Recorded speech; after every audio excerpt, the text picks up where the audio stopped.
What if I told you that what you call intuition might actually be the beginning of paranoia?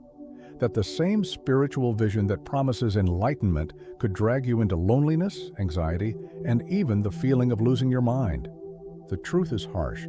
Seeing what others can't is a gift, but it's also a hidden danger that almost no one dares to talk about. What you're about to hear may shake your certainty, but it could also be the key to transforming this secret burden into purpose and prosperity. Are you ready to uncover the dark side of spiritual awakening? Sometimes those who see what others can't carry a weight so silent, so invisible, that no one around them could ever guess its heaviness. It's the burden of wondering, am I enlightened or am I losing my mind? Imagine walking into a crowded room and noticing tiny cracks in people's words, subtle inconsistencies in their stories, and currents of energy that no one else seems to feel. For some, that would be thrilling, proof of a heightened perception. But for the one living it, it can feel like standing at the edge of a cliff, unsure if they're gazing at a higher truth or teetering on the brink of madness. The heart pounds out of rhythm, the breath falters, and a whisper gnaws at the mind. What if this isn't awakening, but paranoia wearing a mask? This is where many seekers stumble, confusing the expansion of consciousness with an invisible trap. You see, spiritual vision, when ungrounded, doesn't always arrive as peace. Sometimes it bursts in like a flood, overwhelming every corner of thought. A passing glance suddenly feels loaded with secret meaning. A stranger's tone vibrates with hidden messages, and a shadow across the wall becomes a cosmic warning. What begins as sensitivity can morph into a labyrinth of mental loops where every perception demands interpretation. Without balance, awakening turns into hypervigilance. The power of the mind is vast, capable of guiding us toward illumination, but equally capable of chaining us in endless suspicion. The challenge is learning not to drown in the flood of interpretations, but to float, calm, steady, and clear. Let's make this real. Imagine Sarah, a woman who started meditating daily, seeking inner peace. Over time, she noticed she could sense when people were lying. Her body would tighten before the words even finished leaving their mouths. At first, this gift amazed her, but soon, every conversation became a test. A friend arriving late meant betrayal. A neighbor's glance meant gossip. Every sound, every silence demanded decoding.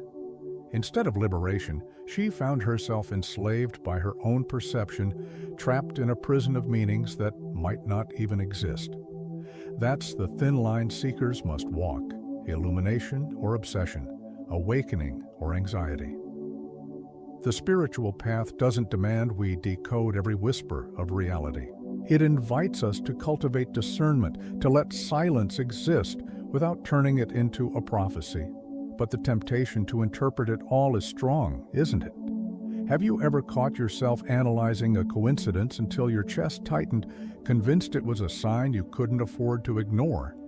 Leave a comment below if you felt this, because you're not alone. Countless seekers wrestle with this very tension. Sharing your experience may be the first step toward loosening its grip. Because here lies the delicate frontier.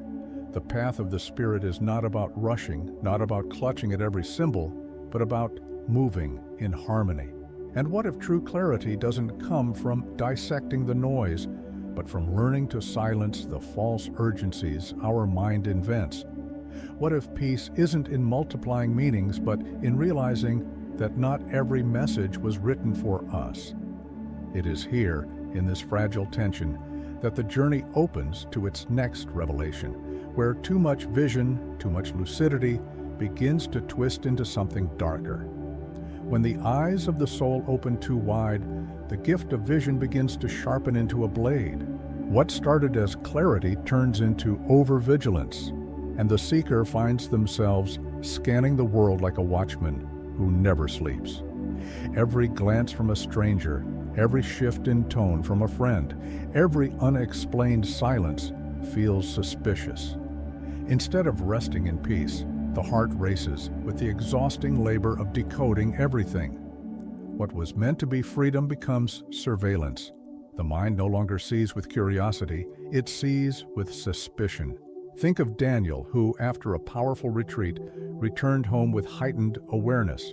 At first, it was breathtaking. Colors looked brighter, conversations felt deeper. His intuition seemed razor-sharp. But soon, he noticed shadows in every detail. A delayed text from a friend, betrayal, a co-worker's yawn in a meeting, disrespect. Even the way his partner closed a door became loaded with meaning. His heightened vision, meant to enrich his life, began draining it. He lived not with friends and family, but with ghosts of suspicion his mind created. This is the hidden danger of lucidity. It can breed chronic distrust, cutting the seeker off from love, community, and joy. The irony is painful. The seeker believes they are protecting themselves, staying awake, aware, alert. But in reality, they are building walls so thick they can no longer feel the warmth of human connection. Over-vigilance is a thief. It steals peace of mind, corrodes intimacy, and locks abundance out of the door. Imagine constantly clutching your chest, expecting betrayal at every turn. How can prosperity flow when your spirit is clenched like a fist? The law of attraction responds not just to thoughts, but to states of being. And a state of distrust vibrates scarcity. It pushes away the very blessings you're longing for. Now pause and reflect. Have you ever felt yourself slipping into this state, that edgy, restless sense that something must be wrong, even when there's no proof? Have you ever caught yourself questioning someone's love for you, not because of what they did, but because of what your mind whispered in the shadows?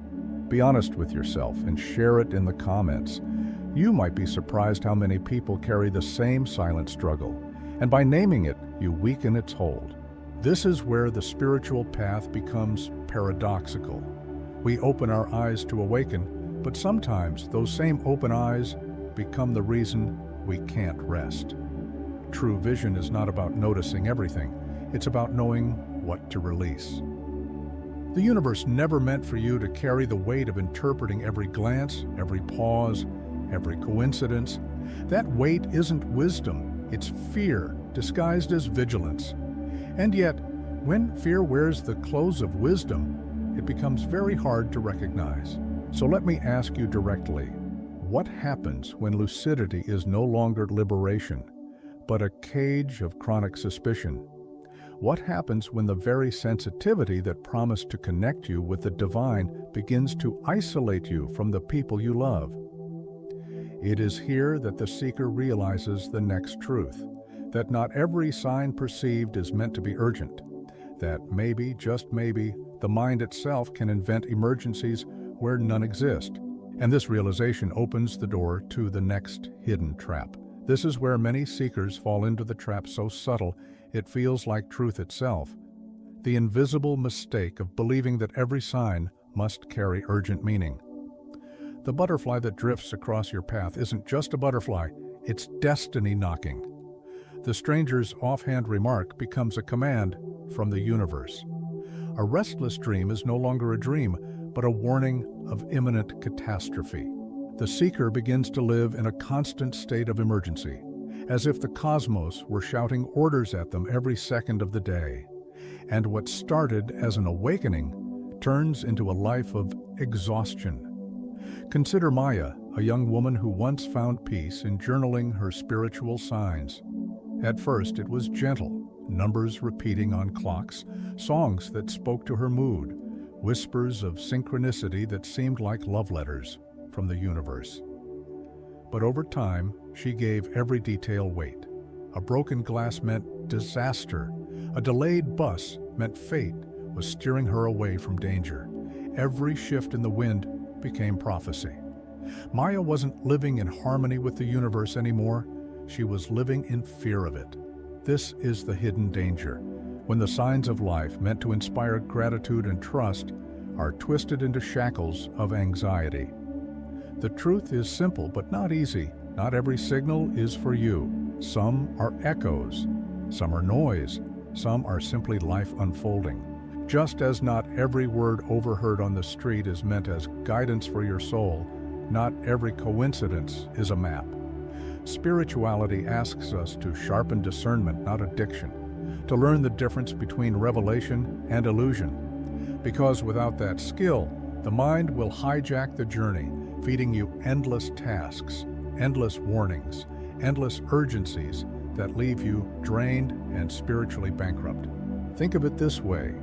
Imagine trying to listen to a symphony, but every time an instrument makes a sound, you treat it as a solo to be analyzed. The beauty of the whole dissolves into fragments, and instead of music, you hear chaos. That's what happens when every sign is treated as urgent. Life is no longer a song, it's a puzzle you can never finish. And the cost is high. Sleepless nights, a heart in constant overdrive, and a mind that mistakes noise for divine instruction. Let me turn to you now. Have you been caught in this?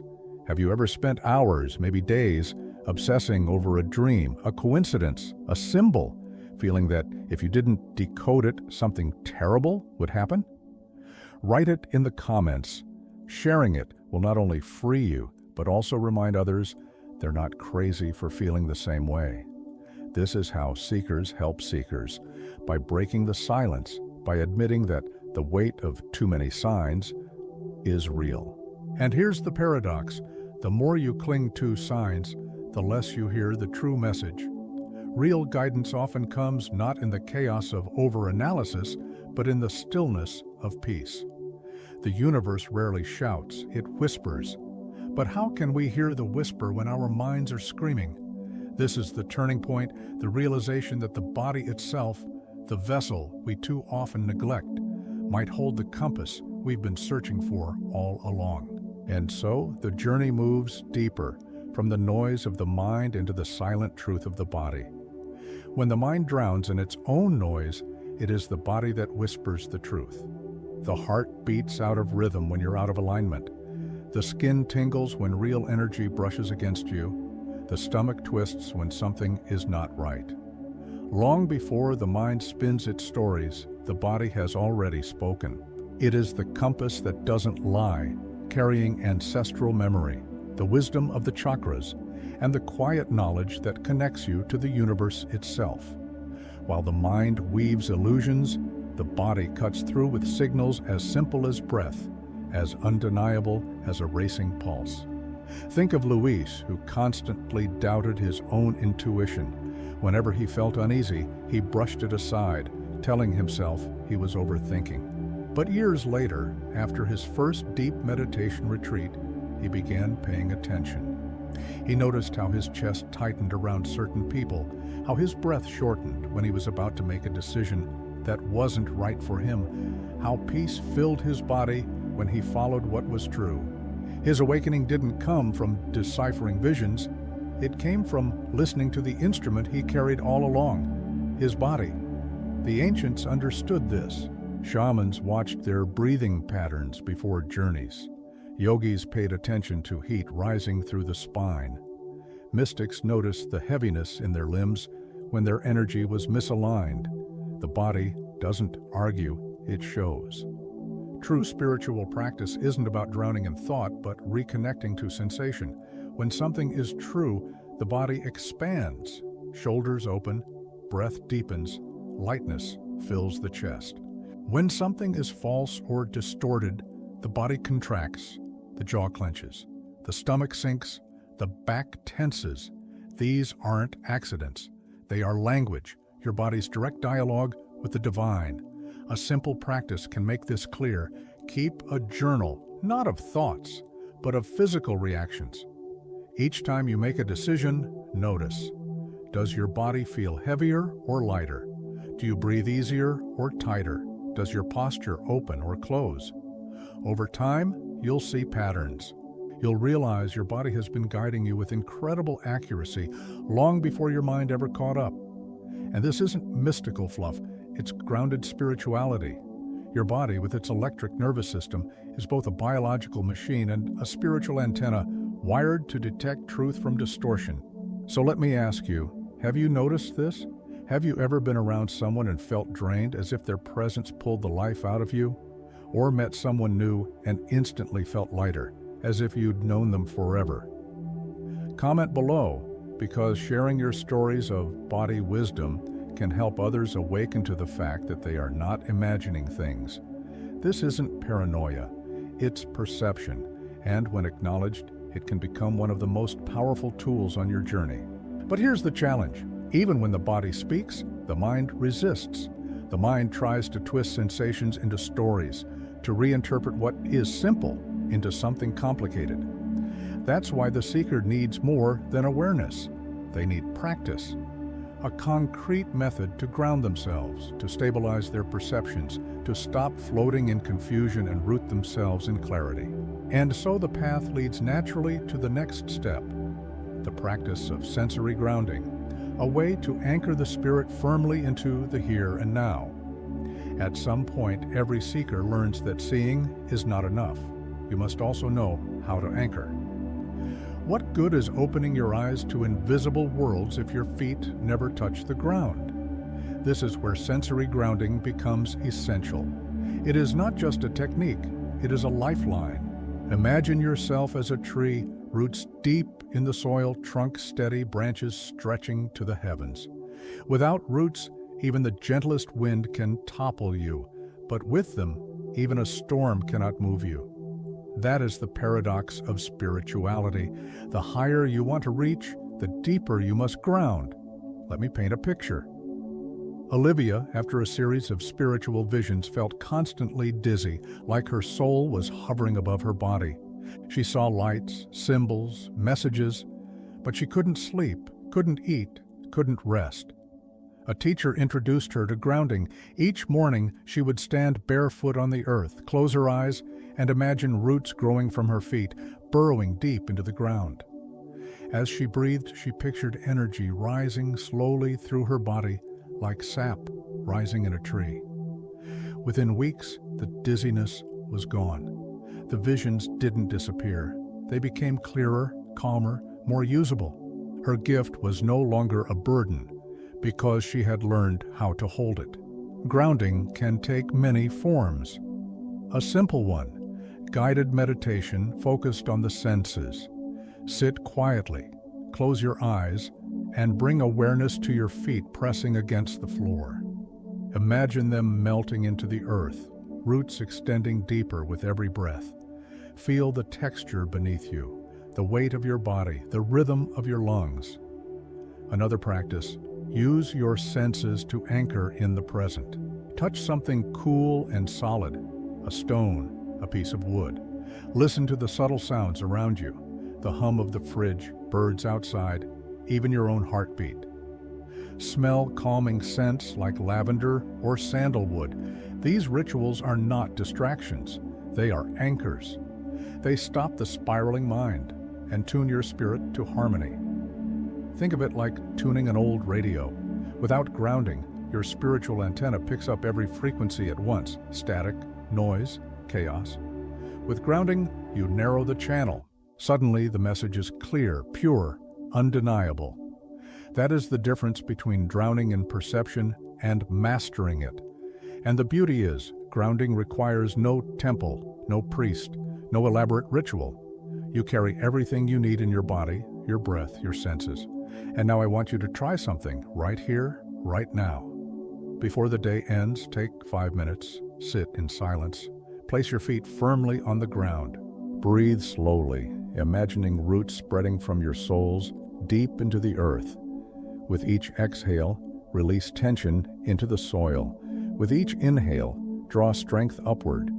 When you finish, notice, did your thoughts slow? Did your chest feel lighter? Tell me in the comments what you felt, because your experience might be the very spark someone else needs to find their way back to balance. But grounding is not a modern trick, it's an ancient inheritance. From shamans pounding drums to monks chanting in caves, every tradition knew that to open the gates of vision, you must first plant your feet in the soil of this world. And the myths remind us of this truth, that even the seer, even the visionary, must pay the price of clarity. For true vision is not about seeing everything, it is about learning what to see and what to let pass like smoke in the wind. And so our journey turns toward the wisdom of the ancients, where even blindness itself was seen as a form of sight. Since the dawn of time, myths have warned us. To see beyond the ordinary is never a free gift. It is a path of weight and responsibility. The ancients told stories of prophets, oracles, and seers who paid a price for their vision. Among them, one image stands out: the blind seer. In Greek mythology, there was Tiresias, who lost his physical sight but gained inner vision that pierced through the veils of the unseen. This paradox reveals something timeless. True lucidity is not about seeing everything. It is about knowing what deserves to be seen. Think about that for a moment. The blind seer could not rely on his eyes, so his perception shifted inward. His body, his intuition, his connection to the unseen became his compass. Isn't that the same lesson our modern seekers need? Because when we chase every sign, when we try to decipher every shadow, we miss the wisdom hidden in silence. The ancients understood. Not all doors should be opened, not all messages should be received, not all truth should be spoken. To see selectively is not weakness, it is mastery. Stories like these echo across cultures. In Norse myth, Odin sacrificed an eye to drink from the well of wisdom. In many indigenous traditions, shamans underwent physical trials, even blindness, as rites of passage to access deeper sight. The message is consistent. Sight without restraint is chaos. Sight tempered with humility becomes wisdom. The real danger is not blindness, it is seeing too much, too fast, without the discipline to handle it. Now let's bring this closer. Imagine a seeker who insists on interpreting every dream, every symbol, every coincidence. Their life becomes cluttered with meanings, like a room filled with mirrors reflecting endlessly. But the myth of the blind seer whispers, close some of those eyes. Not everything requires attention. Not every ripple on the surface reveals the depth below. Sometimes wisdom is in choosing not to look. This is what selective lucidity means, holding the gift of perception, but using it with discernment. And I want to ask you, has there ever been a symbol, a story, a myth that spoke directly to your soul? Maybe a dream you couldn't forget, an archetype that kept showing up in your life, a tale that felt like it was written for you alone. Share it in the comments. Because when seekers share their myths, they awaken collective memory. They remind one another that these stories are not just ancient, they are alive in us, shaping how we walk our path. The wisdom of myths is not about nostalgia, it's about guidance. They remind us that even the clearest vision can falter without balance, humility, and inner grounding. That's why oracles fasted before speaking, why shamans prepared before journeys, why monks practiced silence before teaching. The ancients knew clarity is fragile, and to honor it, you must hold it gently. So what does this mean for us? It means that what you see, those incoherencies others miss, those hidden truths that leave you restless, may not be a curse. They may be the first hints of a mission. For if the blind seer teaches anything, it's that vision is never given for your sake alone. It is entrusted to you as service, as guidance, as a gift meant for the collective. And that realization leads us to the final revelation of this journey, that what once felt like a burden is, in truth, a calling. What begins as fear slowly reveals itself as destiny. That strange sensitivity you carry, the one that made you question your sanity, the one that weighed like a curse, is not madness, not punishment. It is a calling. To see what others can't is not a wound to hide, but a light to share. Picture yourself walking at night, holding a lantern. At times, the glow feels heavy in your hand, burning your eyes, drawing unwanted attention. But look around. There are others stumbling in the dark, desperate for direction. To them, your light is not a burden, it is salvation. The shift happens the moment you stop asking, why do I see this? And begin asking, how can I serve with what I see? That is when paranoia becomes purpose, when isolation becomes connection, when burden becomes mission. Think of Anna, who for years felt overwhelmed by visions. She feared she was broken. But when she began volunteering at a crisis center, using her sensitivity to feel what callers weren't saying out loud, her life transformed. Her gift, once unbearable, became her way of healing others. The universe had not cursed her, it had equipped her. This is what true wealth is, not money alone, but inner richness, spiritual abundance, the joy of knowing your life has purpose. When you use your vision to bless others, prosperity flows naturally. You attract harmony, balance, and opportunities because the law of attraction amplifies service. You're no longer vibrating fear, you're vibrating contribution. And contribution multiplies. It ripples outward like a stone dropped in water, touching lives you'll never even meet. So let me speak directly to you. Your pain may be the very bridge to someone else's awakening. The nights you lay awake, afraid of your own clarity, they may be the reason you can guide another soul through their storm. Don't bury your light. Share it. Teach, guide, comfort, inspire. The world is starving for voices brave enough to admit they see differently, and in your difference lies your destiny. Now I want to know what part of your vision, once heavy, once frightening, could become your gift to the world. Comment below, because when you name your mission, you breathe life into it. And when others read your words, they might realize their own curse is actually a calling too. This is how collective awakening happens, not through one teacher, but through many lights joining together. Remember, there are no accidents. The universe doesn't give sight to those unwilling to use it. If you carry this perception, it's because you were meant to. What you thought was your downfall is your doorway. What you thought was your curse is your crown. And maybe, just maybe, in this very moment, the universe is smiling because you are finally ready to stop running from your gift and start walking in your purpose. The journey is not over. In truth, it has just begun. And now the question rests in your hands. Will you continue to hide, clutching your vision as if it were shame, or will you step forward and use it as service, as mission, as light for a world lost in shadows? And now, after walking through this journey together, I want to turn the question back to you.